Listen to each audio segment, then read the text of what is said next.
తన సొంతగా రాయడం, కొన్ని కవితా సంకలనాలు, కొన్ని విమర్శలు, ఇన్ని కలిపి ఇన్ని పుస్తకాలు ప్రచురించినామంటే హైదరాబాద్లో చాలా సుప్రసిద్ధమైన 10 పుస్తకాలే.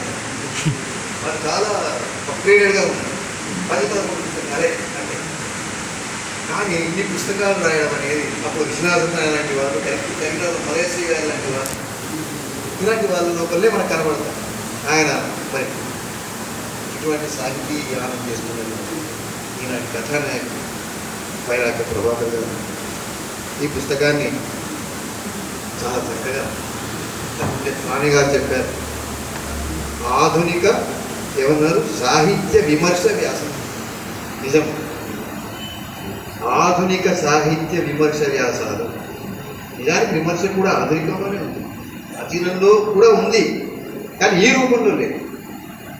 దానికి మనం పోతన పద్యాలు, ఇంకా అనేక మంది శ్రీనివాసుని పద్యాలు, ఈ పద్య కవులన్నీ కూడా ప్రజలకు నోట్లలో నానిపోతాయి.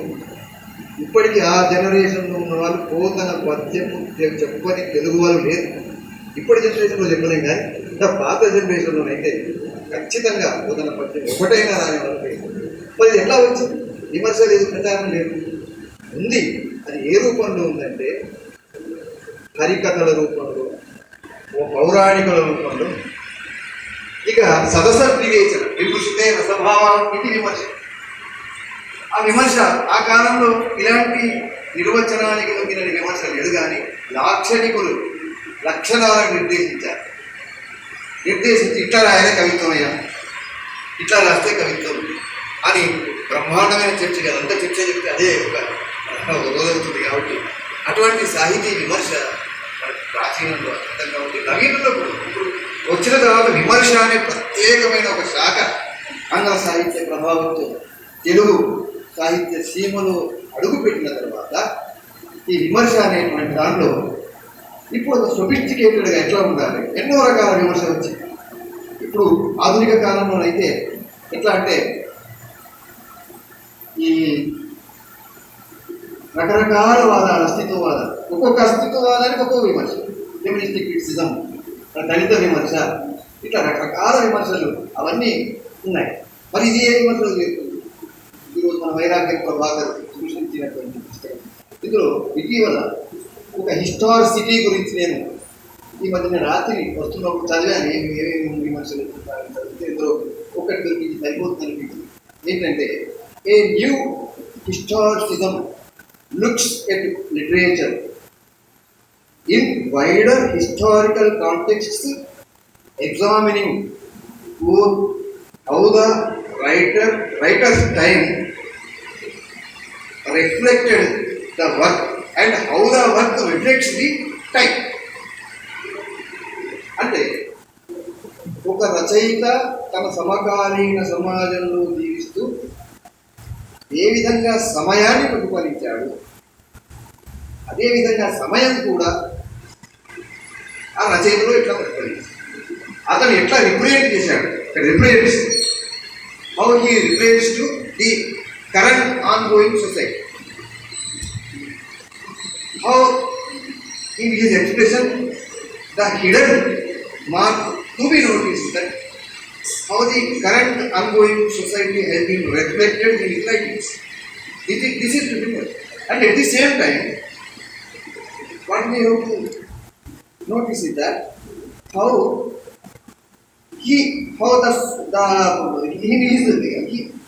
number one is his representation, number two is time reflection.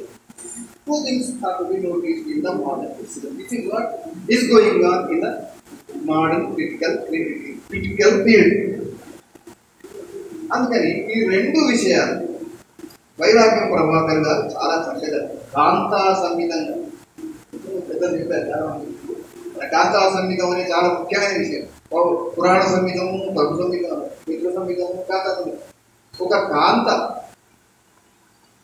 తన భర్తను చెడు మార్గంలో పోతే, బాగా కోపానికి వస్తే, అల్పంగా ప్రవర్తిస్తే, మృదు మధురమైన వాక్యాలతోటి, తన నయగారాలతోటి దొంగ తీసుకొని మంచి మార్గంలో ఏ విధంగా పెడుతుందో ఆ విధంగా అనేది కావ్యాల్లో చెప్పిన స్త్రీల గురించి ఈనాటి స్త్రీల గురించి కాదు. ఈనాటి స్త్రీల గురించి మనం ప్రత్యేకించి చెప్పాల్సిన అవసరం లేదు. ఇంకా ఒకరున్నారు, ఇంకా స్వేచ్ఛగా చెప్పేవాళ్ళు, ఇద్దరు ఉండేవాళ్ళు. కాబట్టి ఆ రకంగా ఈ ఆధునిక కాలంలో కాంతా సంహితయోపదేశ నిజంగా వైరాగ్య ప్రభాకర్ గారు ఈ రచనా సంవిధానాన్ని కొనసాగించారు.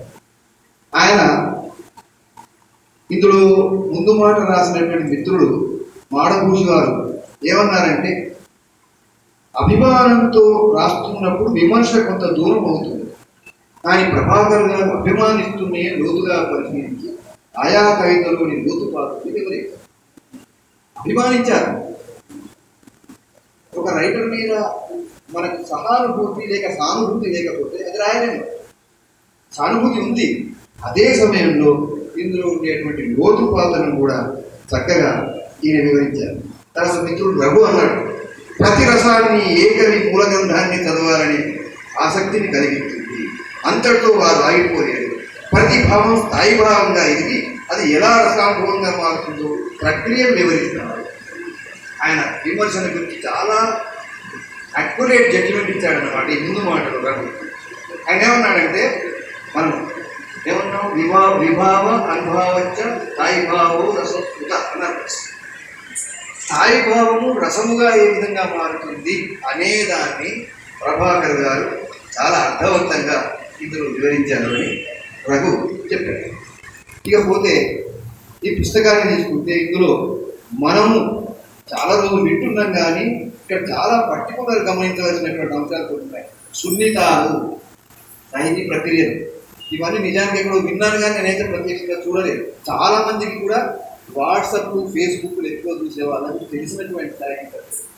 మనం ఈ రెగ్యులర్ రీడింగ్లో ఇవేం కనవాలి, పత్రికల్లో కూడా నాకు తెలిసి ఎక్కడ కనవాలి, ఏదో నానీలు హైకూలు, ఇంకా కొంచెం ముందుకు వస్తే ఏదో మణికూలు అక్కడెక్కడ కనబడుతుంది.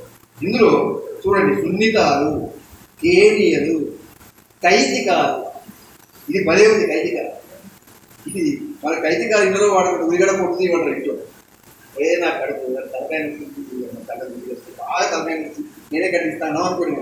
ఏదో రిటైర్డ్ అయి ఉన్నాం కదా మరి ఇవ్వడు వాళ్ళంటే తీస్తే కైతికాలు చేయ తీ తొందరగా, మరి ఎట్లా కర్రీ చేయాలి, ఆలు స్పెషల్ కైతికాలు చేయమంట.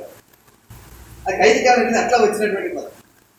కైతికం అంటే ఏంటంటే ఒక నిజంగా బాధ లేకుండా బాధను అభినయిస్తూ చెప్పేటువంటి సందర్భాన్ని మనం కైతికాలు అని వాడడం మనకు కనబడుతుంది.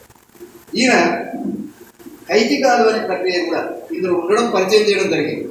ఇంకొకటి వ్యంజకాలు అన్నారు. వ్యంజకం అనే సాంప్రదాయంలో ఉన్నటువంటి మాట. సాంప్రదాయంలో మనకు లక్షణము, లక్ష్యకము, వ్యంజకము, వ్యంజనము అని ఉన్నాయి. ఆ ధ్వని సిద్ధాంతంలో వస్తాయి. ఈ ధ్వని సిద్ధాంతము ప్రాదుర్భావం చెంది వికసించింది ఈ వ్యంజకం వల్లనే. కాబట్టి ఆ వ్యంజకం అనే అంత లోతైన మాటకు కూడా అతి సులభమైన వ్యక్తీకరణలను క్రోధి చేసుకొని ఒక ప్రత్యేకమైన అభివ్యక్తితో ఒక ప్రక్రియని నిర్మించడం చాలా ఉన్నతమైనటువంటి విషయం. తర్వాత ఇందులో ఒక్క ప్రణయం అనే అంశం మీద, సరే భావకవిత్వం మనకు చాలా విస్తృతంగా ఉన్నది. భావకవిత్వం అంతరించలేదు, కానీ భావకవిత్వం యొక్క ట్రెండ్ అయిపోయిన తర్వాత ఈ భావకవిత్వం యొక్క రూపాలు చాలా విధాలుగా మారినాయి. అద్భుతంగా అంకితంబయ్యే నా హృదయము నీకు నృపతి ముద్రాంకితంబైన లేఖయత్తు అంటాడు భావకవి. ఎట్లా అంకితమైంది అంటే, నా హృదయం రాజు యొక్క ముద్రపడిన లేఖ ఏ విధంగా నీకు అంకితమైందో ఆ విధంగా నేను నీకు అంకితమయ్యాను అంట.